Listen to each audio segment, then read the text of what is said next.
Welcome to the first Heroes Edge podcast. My name is Blake Britton, and I am your host and moderator of these four extraordinary gentlemen.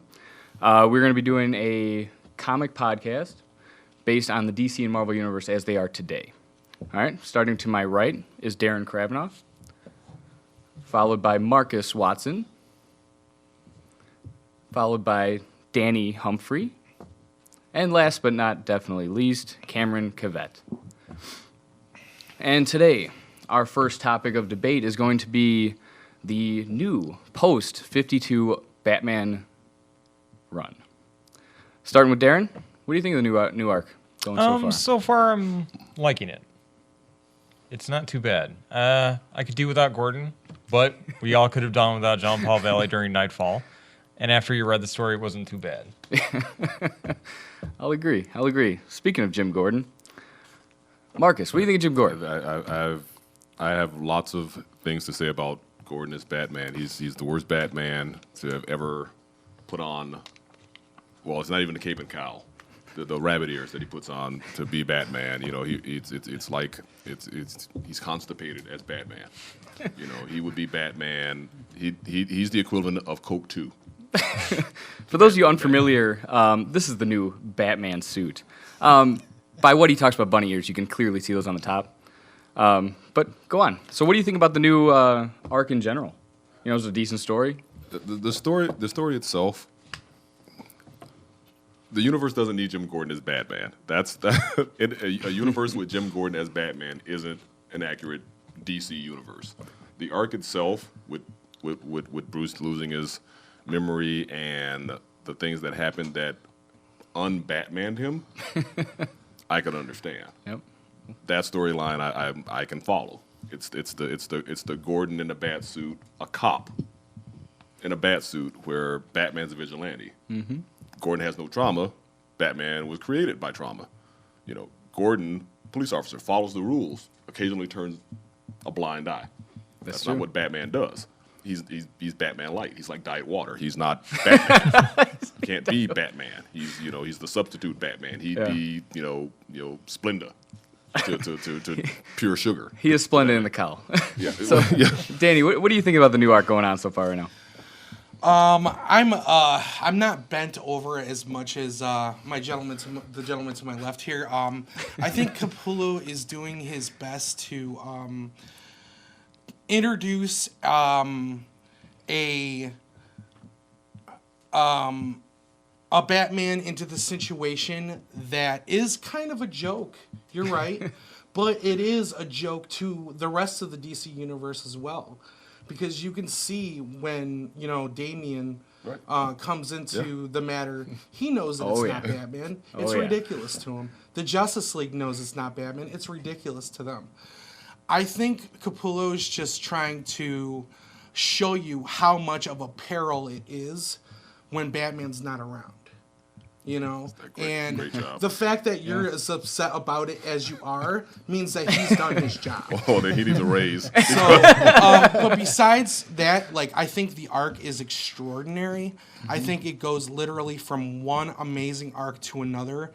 Back from number one, Snyder and Capullo's run, they're reinventing and inventing new characters that, at least within the past 300 comics, we haven't seen anything super new in a while, Yes. And Capullo's art is just, literally every comic has a variant cover, and I don't care. I want Capullo's. Yep, Capullo does a good job, man. That's for sure. That's my take on it. I like your take, because I almost fully agree with you. All right, Cameron, what do you got, man? I like it, and there's things that I'm not so fond of. It's not the Gotham that we're used to, yes, as our co-panelists have been saying. But the thing that's really fun about it for me is how the rest of Gotham is dealing with it in other books. Seeing how the Robins are dealing with this loss of Batman in a way that's never been presented before. And we have this new villain in Mr. Bloom who's actually really innovative and interesting. Yes, keep Mr. Bloom on the forefront of your head because he's one of the topics of debate I want to talk about tonight. But first, we got an overall, what seems like to be an overall like for the arc. You know, I personally read it. I'm not a huge DC fan, as those who know me would agree. But I read this Batman arc, and I absolutely loved it.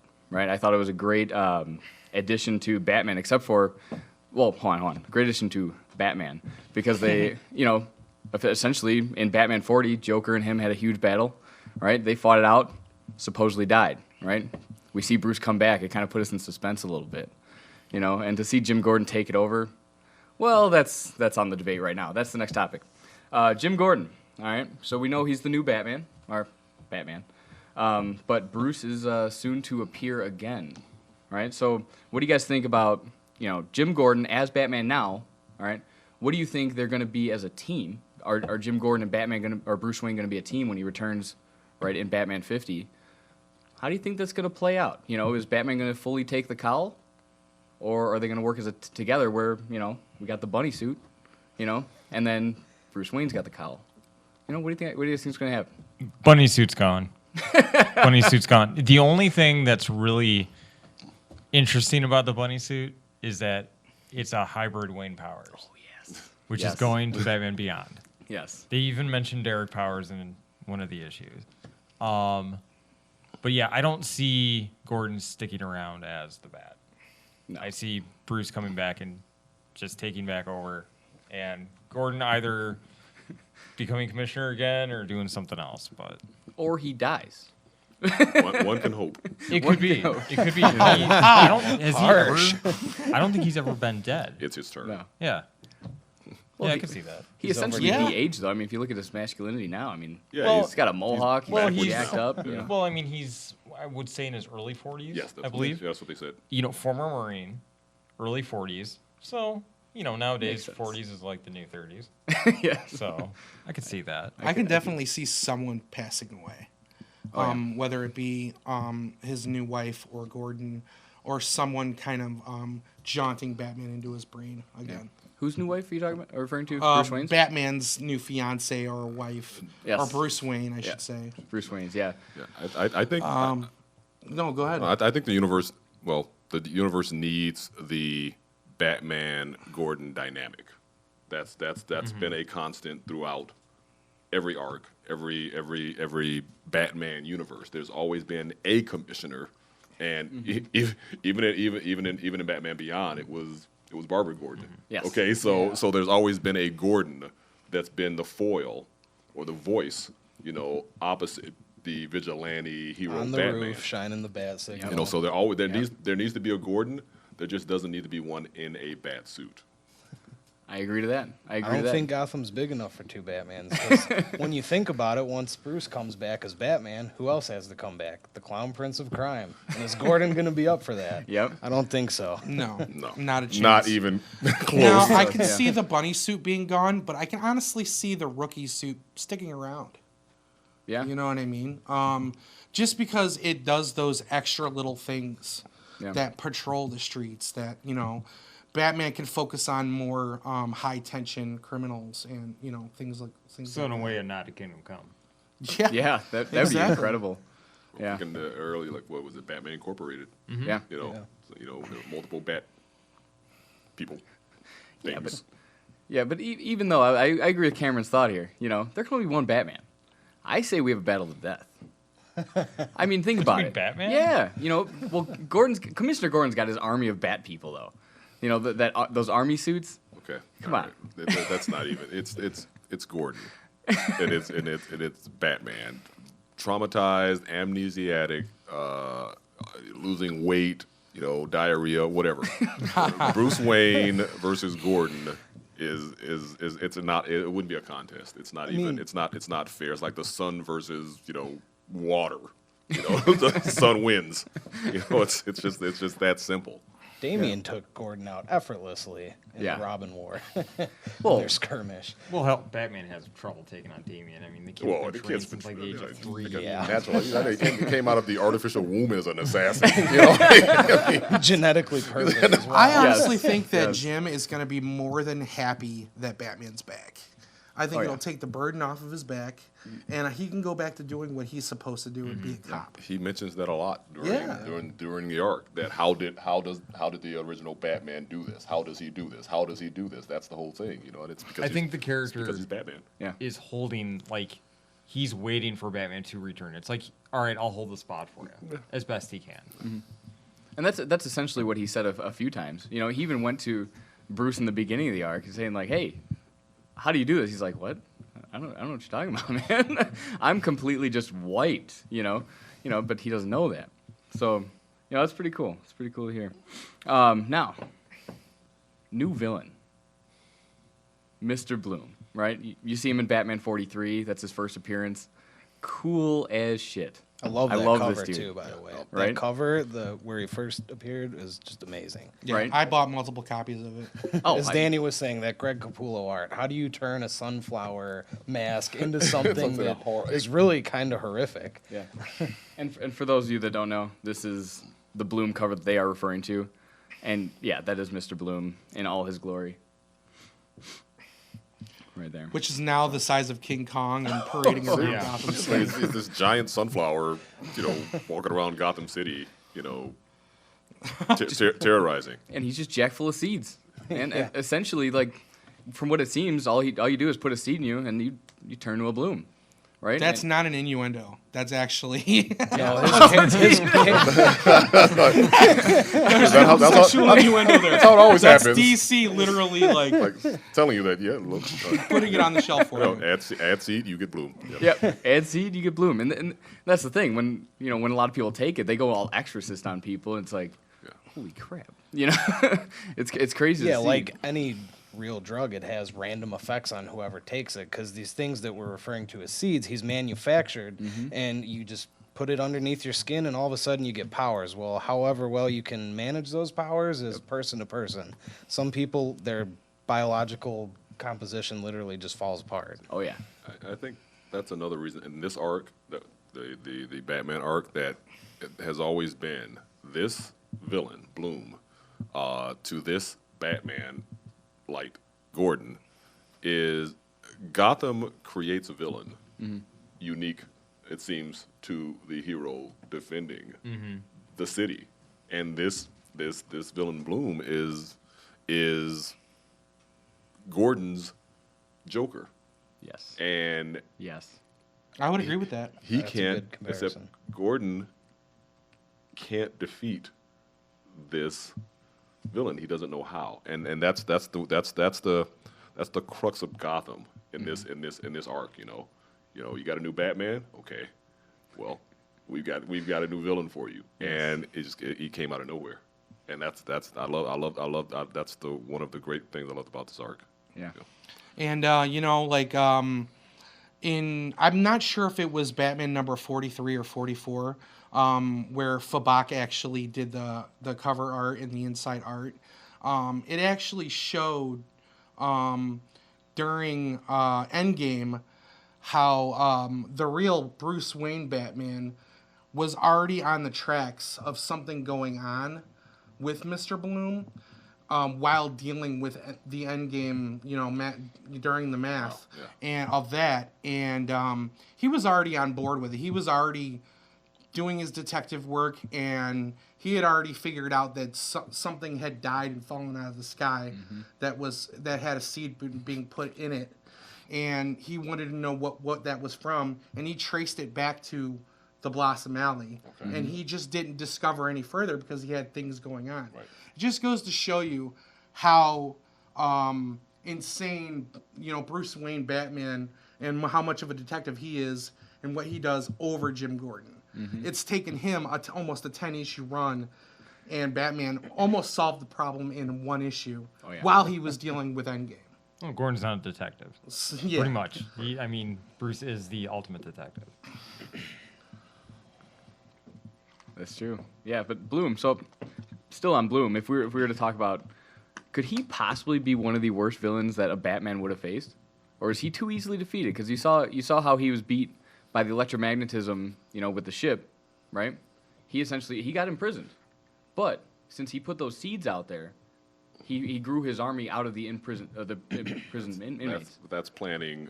That's planning ahead. That's a trait of a Gotham supervillain. You know, I mean, these are the things that you like when you read a Batman related comic. You know, there are, you know, well, is he the worst villain? No. I honestly think he's unique. He's a great villain. Yeah. You know, he's hard to understand. You know, he's got a warped sense of humor. Yeah. Reminds me of someone in the universe that's currently missing, maybe. We kind of saw a hint of him, right, possibly. Right. But you know, so he's filling a gap. You know, so he's the type of villain that Gotham. I mean, you look at Scarecrow. I mean, you look at the Joker. You look at these other villains that have these isms about them. You know, Crane and his fear, Joker and his jokes, you know, the Riddler and his queries. All of these villains have hooks. You know, Bloom has his seeds. You know, but that's how he reaches out. He's more than one person. He's more than one villain. He can turn anybody into his Bloom army. Yeah. You know.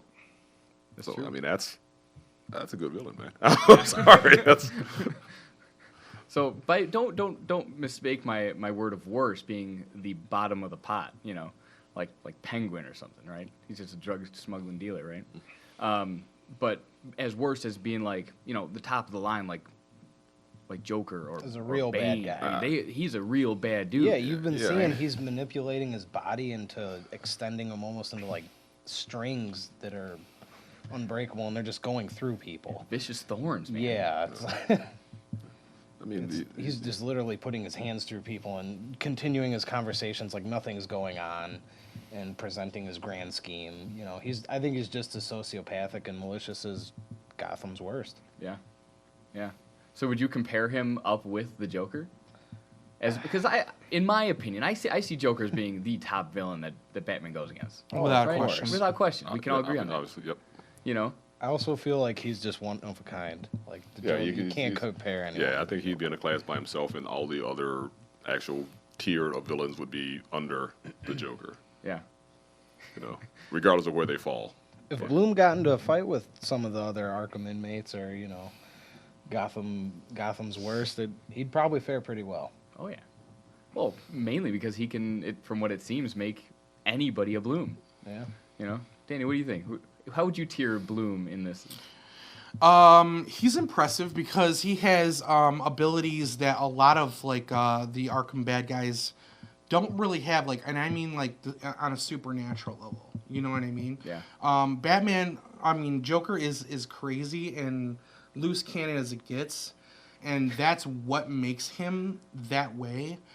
Bane has his strength, and I would say like Ivy's up there because she can charm even Superman.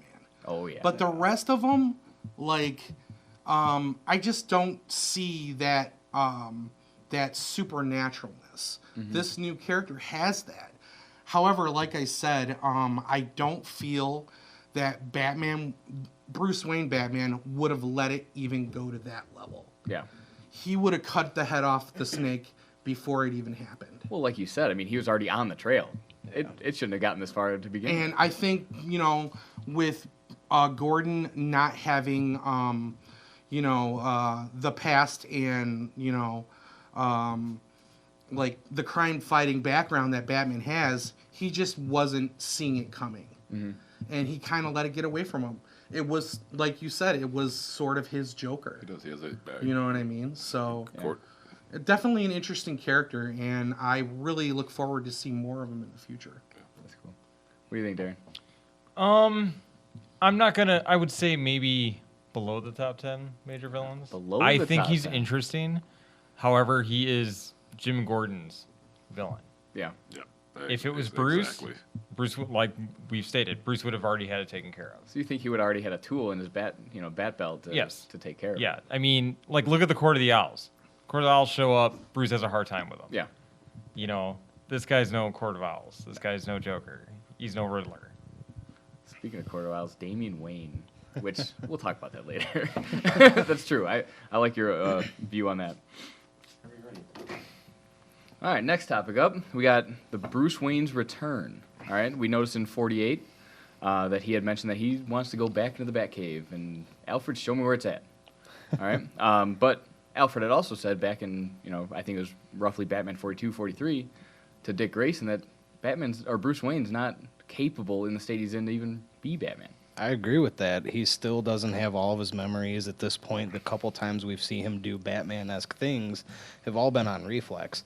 And his big return is supposed to be in issue 50, so 49's got to come out. He's probably going to get a beat down to give him that trauma, as Marcus said, to pull out the real Batman in him. Oh, yeah. I mean, think of it as training. If he's got complete amnesia, how's he supposed to fight? Right? I mean... Well, he's been here before. Even though he hasn't had the amnesia, he's been broken, he's been out of shape, he's been out of Batman form before, and,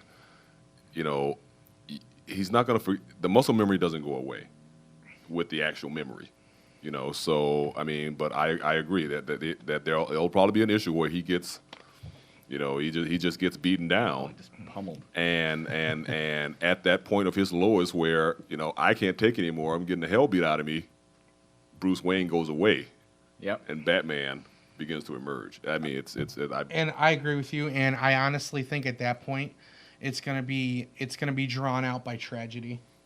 I honestly think someone's gonna bite it pretty hard. Yeah. Well, it's gonna be someone close to him too. If it's not Gordon, I know you want it to be Gordon, and that would be pretty insane. Maybe it's his fiance, maybe it's Alfred. Who knows? He's taken a lot of beating in this new 52. He has. And didn't he lose a hand? Yep. Yeah. Didn't he handle like lefty? it's gonna be invoked by tragedy. I think that's what's gonna click over. Yeah. We talked off camera that that's the genesis of Batman. Time and time again, Batman, in every different version. every incarnation, every universe, something tragic has to happen to either bring him back or to bring him out. Tragedy created Batman, so it seems like it's a natural conclusion that it's something.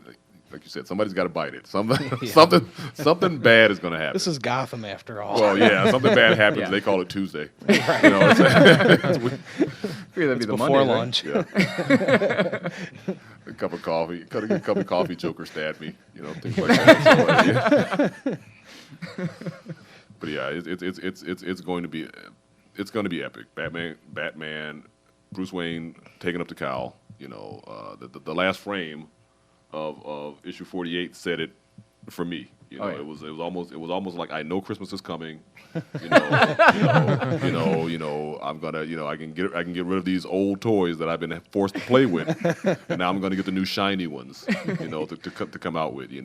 Jim Gordon goes away, Batman comes back. I think we talked about it. I also really want to address him sitting on the bench with Joker. Oh, yes. Well, okay, all right, yes, all we right. have That was talked a about great that. scene. Joker? I know we probably only have a couple of minutes, but in 48, that really floored me. Oh, yeah. At the end of that comic, and I remember Cameron hadn't read it yet, and me and Darren had already read it, and we were like, something happens, and he's just like, what? And we were like, oh man, but this is insane. You have to read that. As soon as I saw his face, I texted both. He was like, "Oh my god!" With those green eyes, man. Did you see the dynamic though? Yeah. With him actually begging Bruce to not go back. Yeah. And do what he did. Don't go back to where you were because I'll have to come back. Exactly. And he It's like actually you said, likes it where he is. He's happy. Yeah, he likes yeah. it where he is. If Bruce has to go back to being Batman, then he has to go back to being Matt. Then he has no other choice. And that- he Even going almost to killed the- himself. Yeah. Yeah. And that's And that's symbolism between those two. they need Yeah. each other to exist. They need each other to exist. Well, wasn't the issue called Best Friends or something Yep. like Yep. that? Yep. That's class. I love Snyder's it. just the man. Yeah, Yes, Snyder's that the that man. that was and yeah, I talked to a couple of guys that they didn't get that was the Joker. they for some reason, What? I am just saying. Those they- green eyes, that jawline, man. You Well- know that's the Joker. The off-putting things in that scene were so great, though. Just how he's like, "Oh, I want to show you something," and he pulls a gun out of the bag that Yeah. he was feeding animals in the park with. You know, he's just like, "Yeah, I came here. You know, I was going to use this on myself because I just don't know anymore." And it's just like, wow. Yeah.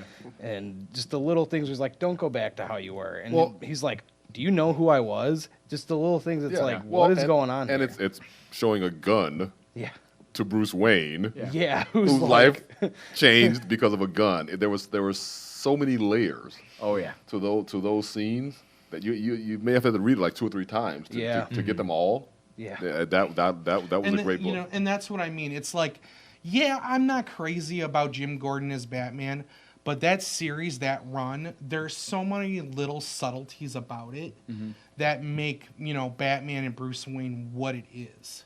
You Yeah. know, and that's what I like about it. You know. Yeah, right. Well, Jim, So- Jim Gordon is appendicitis.